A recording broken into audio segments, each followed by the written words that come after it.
Halo Sobat Catur semua, selamat bertemu kembali. Pada video kali ini saya ingin memperlihatkan sebuah partai catur dengan jual beli pengorbanan.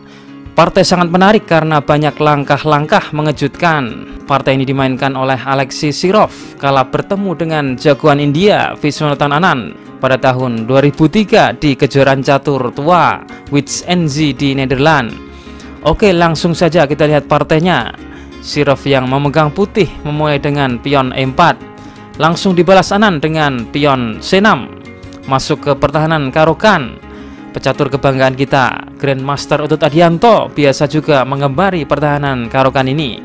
Oke, Shirov kemudian melanjutkan pion D4 dan dibalas D5 oleh Anand. Langsung memanaskan pusat. Di sini Shirov tidak mau bertukar dan memajukan pion E5. Anand langsung menempatkan gajahnya di sini, memanfaatkan celah majunya pion putih tadi. Shirov mengembangkan kuda dan Anand pion E6, membuka jalur diagonal gajah. Di sini Shirov bermain super agresif, mendorong pion G4, menyerang gajah. Langkah berani putih. Langkah ini memiliki konsekuensi membuka sayap rajanya. Setelah gajah mundur, kuda berkembang ke E2, dilanjut hitam pion C5, bermaksud merusak struktur rantai pion pusat putih. Gajah datang melindungi, tapi tak mau kalah. Hitam menambah tekanan dengan kudanya, sehingga putih memutuskan pion makan pion, membuat pion ini menjadi lemah. Sehingga kuda makan pion ini. Kuda melompat ke F4. Kuda ini tidak hanya menekan gajah, tapi juga berpotensi mengancam pengorbanan di petak pion D5. Anand kuda melompat ke E7. Shirov bermain menteri E2, mengosongkan baris belakang untuk persiapan rokade panjang. Putih memutuskan rokade panjang karena tidak memungkinkan rokade pendek akibat pion sayap rajanya terlalu maju ke depan bermain agresif. Pertanyaannya, mengapa menteri bergerak ke arah petak yang malah menutupi perkembangan gajahnya? Gampangnya di sini menteri dapat tetap membackup pion G4. Juga di sini putih hendak rokade panjang secara cepat, sehingga posisi benteng ini langsung aktif menyerang ke pion D5. Yang kedepannya putih akan melakukan pengorbanan di pion D5 ini, dan gajah yang tertutup perkembangannya ini dapat berkembang melalui petak G2 yang ikut menekan pion D5. Oke, di sini Anand kembali menggerakkan kudanya 2 kali berturut-turut pion ke C6. Shirov rokade panjang. Langkah bagus dari Shirov yang membuat raja semakin aman dan menempatkan bentengnya masuk mendapatkan file yang strategis. Anand gajah E7. Di posisi ini Shirov memainkan langkah berani dan memantik permainan menjadi memanas. Kuda makan pion pusat hitam. Shirov mengorbankan kudanya demi membuka jalan di pusat. Di sini Anand menerima pengorbanan putih dengan memukul kembali dengan pion. Kembali Shirov dengan langkah taktis, kali ini mendorong pion F4, mengancam kuda. Di sini apabila hitam bermain kuda ke C4, maka benteng pukul pion, dilanjut menteri makan kuda. Kuda akan tetap hilang juga. Atau apabila kuda ke D7, maka putih akan memiliki langkah kuat lainnya F5 yang merangkap gajah. Hitam akan kehilangan perwira juga. Oke, di sini Anand membiarkan kudanya dan membuat langkah lain yang taktis dan memaksa dengan dorongan pion. Ya, pion D4. Sehingga di sini Anand mengabaikan kudanya terancam dan menggantikan dengan langkah taktis. Di sini apabila putih bermain pion makan kuda, maka akan disambut hitam gajah G5, memaku gajah, dan hitam akan mendapatkan kembali perwiranya yang hilang. Setelah gajah makan gajah, menteri mengambil skak, dan setelah raja bergeser, setelah itu pion akan makan kuda. Hitam akan mempertahankan keunggulan perwiranya dan bahkan unggul posisi juga.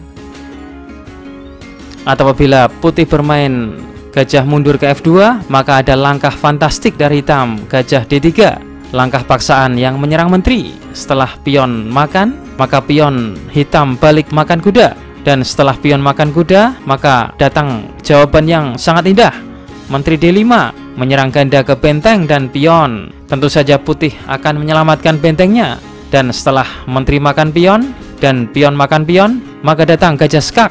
Gajah menutup, menteri makan, gajah makan, gajah makan gajah, skak dan menggarpu benteng. Hitam menang.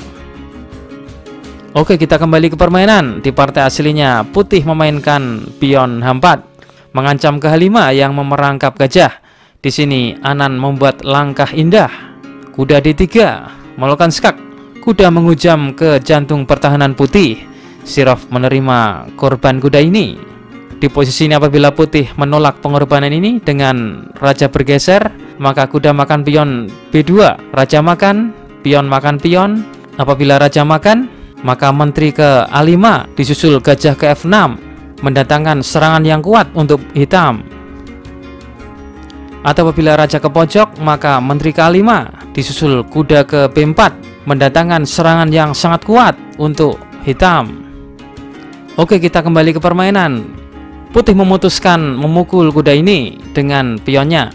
Dan ini adalah pengorbanan kuda sementara karena hitam akan kembali memperoleh perwiranya yang hilang. Di sini Anan membuat langkah cerdik. H5 membuka petak H7 untuk menyelamatkan gajahnya. Gajah harus diselamatkan dahulu dan tidak terburu-buru memakan perwira putih karena hitam sudah pasti mendapatkan salah satu dari perwira ini. Sirov melanjutkan F5 mengancam gajah dan gajah mundur. Sekarang putih harus memilih mana yang harus diselamatkan, kuda atau gajahnya. Di sini Sirov memilih mempertahankan gajahnya dengan gajah mundur. Setelah pion memakan kuda, gajah mengambil. Oke, sekarang mari kita hitung materi. Putih kalah satu perwira akibat tadi mengorbankan kudanya di pusat dengan kompensasi mendapatkan 2 pion hitam. Dan putih sedikit memperoleh keunggulan posisi karena posisi raja hitam yang belum rogade. Jadi secara pertempuran masih berimbang untuk kedua belah pihak.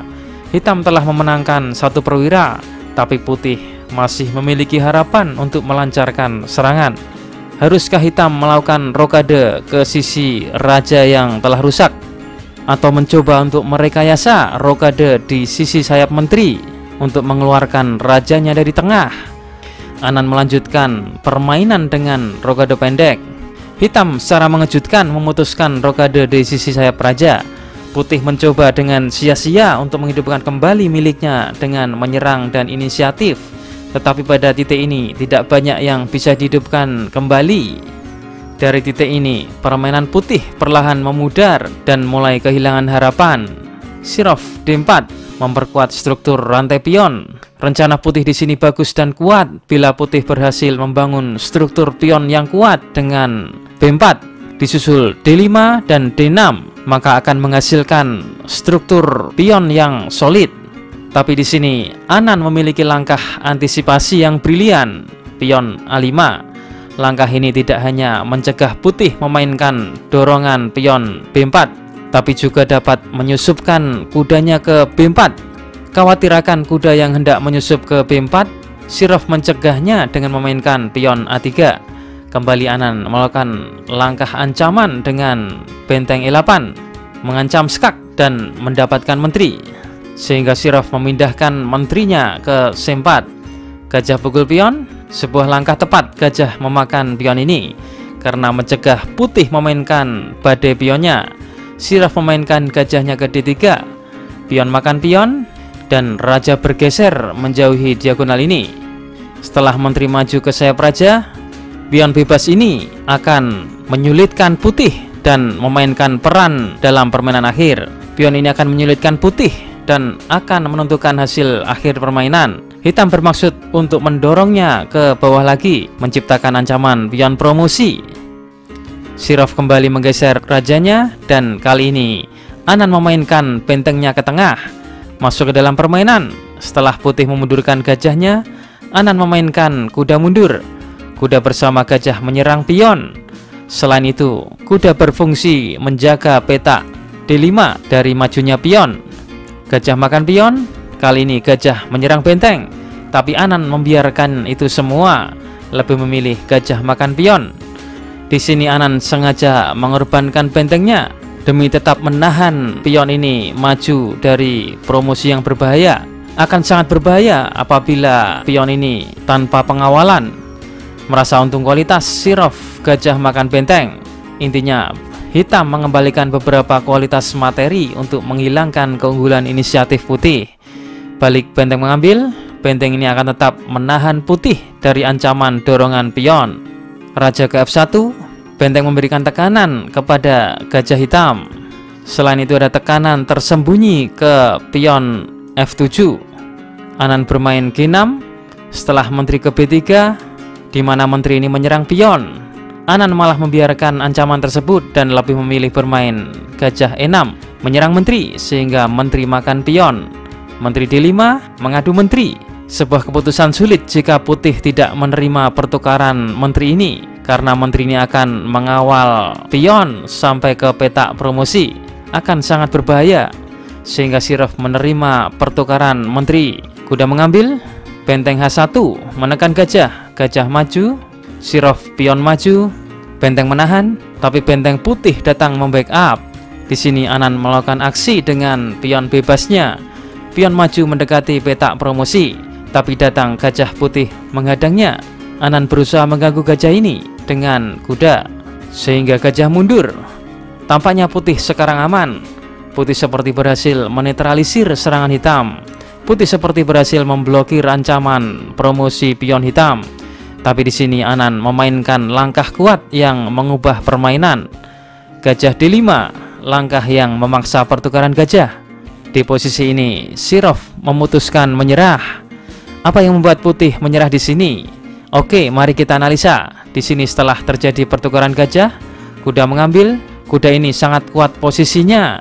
Selain kuda ini memblokir jalannya pion ini, kuda ini juga mencegah majunya pion lain maju. Dan di sisi lain, hitam memperoleh keuntungan berupa pion bebas yang tidak terbendung maju promosi, melainkan hitam harus mengorbankan bentengnya. Jawaban asah otak video kemarin, jawabannya menteri G8, mengorbankan menteri yang harus diambil raja. Setelah itu putih gajah D5, double skak. Setelah raja geser, ditutup benteng skak dan skakmat. Oke, kita masuk ke segmen asah otak. Pada sesi ini, kawan-kawan diminta menemukan langkah terbaik dari putih untuk memenangkan permainan. Jawabannya akan kita ulas di video selanjutnya. Oke, selamat menganalisa.